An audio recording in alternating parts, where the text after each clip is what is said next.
You are now listening to theGrio's Black Podcast Network, Black Culture Amplified. What's going on, everybody?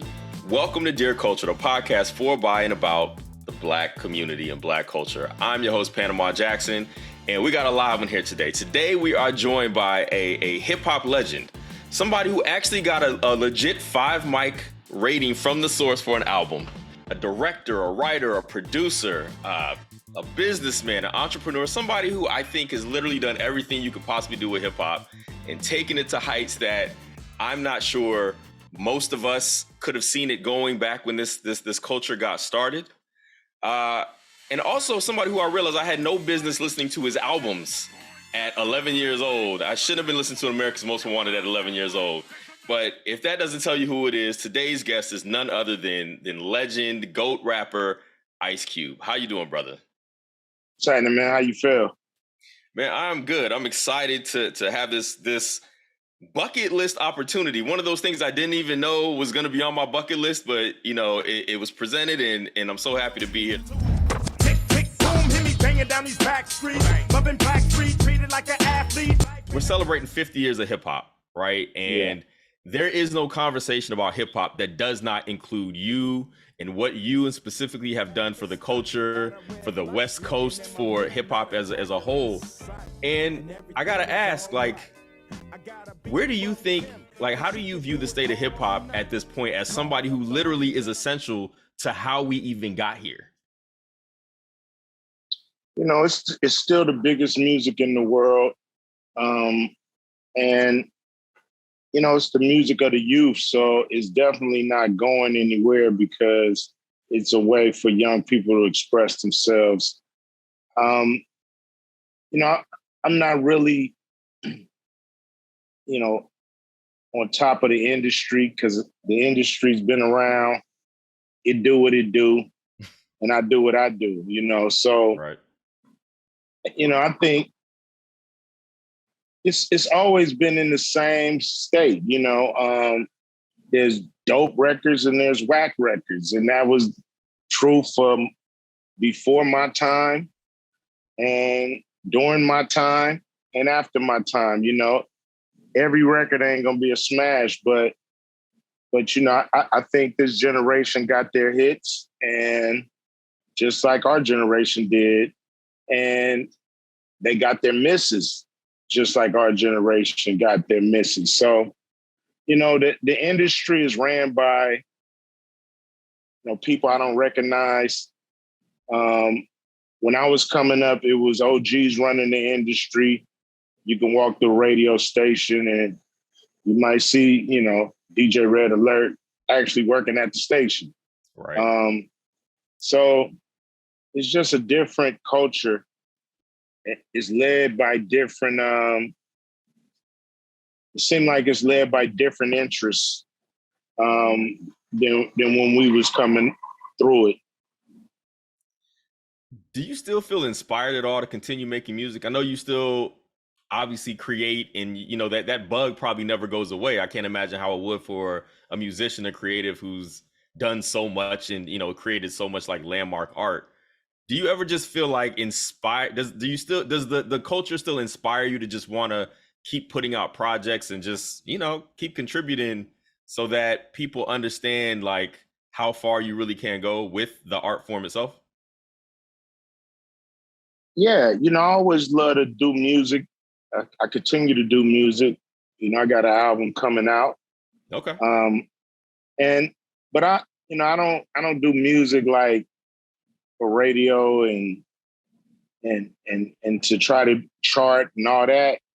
I do music, you know, for my clientele, you know what I mean? The people that love Ice Cube, that's who I, you know, do my music for. Everybody else got to get in where they fit in. You know, at a certain point, the industry try to kind of phase you out when other artists come in. You know, it's kind of out with the old, in with the new industry. So at a certain point, an artist, all he gonna have is his fans. And if you're at that point where, you know, you're really not focus on your fans because you're trying to chart like you used to when you first came out. I think you lose focus really on, why people love you, why people like you, why you still got fans who will buy your music and come see your shows. So, I just think artists got to keep it in perspective and focus on the people that really want to be a part of their music and make sure you giving them what they want, as an artist, which is usually, most fans that's been here for a long time want you to come from the heart. That's all. They want you to come from a real place. But there's a lot of records made by committee and, those will continue to be chasing charts. But I think, when you really break it down to the bare knuckles, people want you to come from the heart and be real and feel what you do.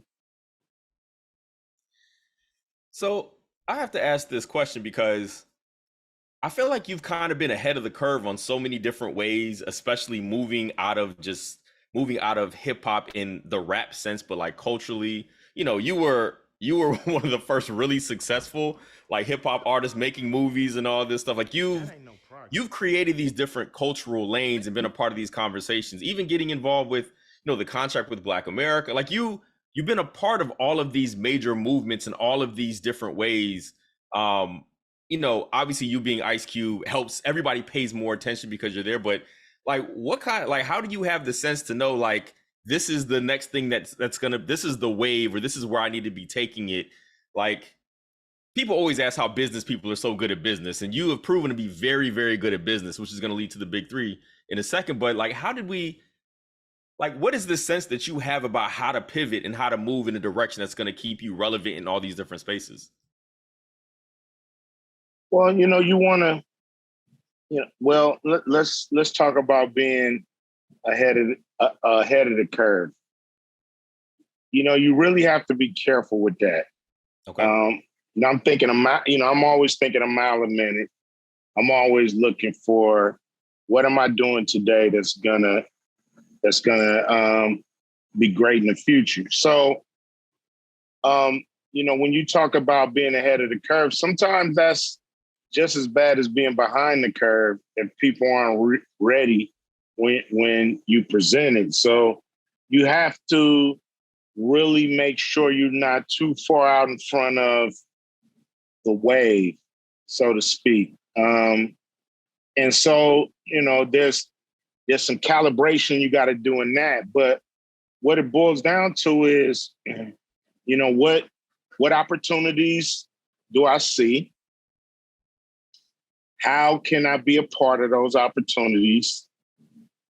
And how can I make them better with my presence or my creativity? And that's what, motivates, some of the directions I go.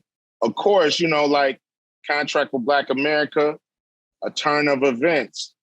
You have this, pandemic that we're all stuck in, and then you have the murder of George Floyd. So then you have a lot of protests, a lot of focus on police brutality and things like that. When I said, if this is a moment and America really pretend like they was ready to make a change. And so I figured if this is a moment, that's my opportunity. Right. And let's talk about the whole problem. If we're gonna try to solve some shit, let's look at it. Let's look at how wide the problem is. And, the Contract of Black America is a great start. The problem is even wider than that. But I just wanted to give people who didn't understand how we got here a quick history lesson on how we got here, along with some suggestions on how we can get out of this mess. And so that, it was it was those type of things, the turn of events that brought that along. So, no, that's how I move.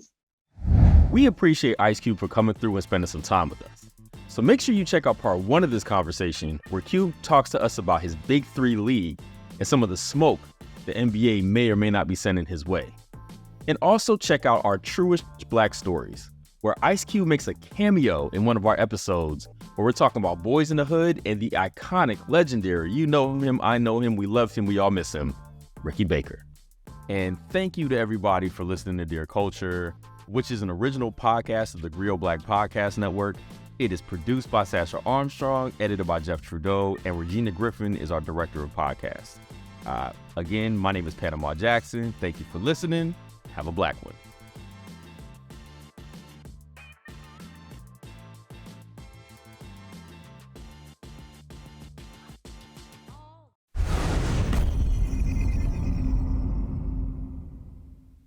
The 80s gave us unforgettable songs from Bob Marley, De La Soul, and Public Enemy. I'm a black man, and I can never be a veteran. Being Black the 80s is a podcast docuseries hosted by me, Touré, looking at the most important issues of the 80s through the songs of the decade. Can I have another hit? The dope man said, "Cluck, I don't give A decade when crack kingpins controlled the streets, but lost their humanity. You couldn't be like no soft, smiling, happy-go-lucky drug dealer. You had to suppress that.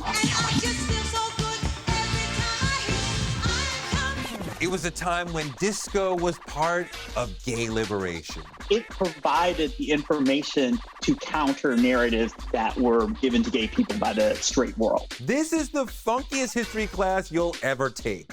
Join me, Touré, for Being Black the 80s on the theGrio Black Podcast Network or wherever you listen to podcasts.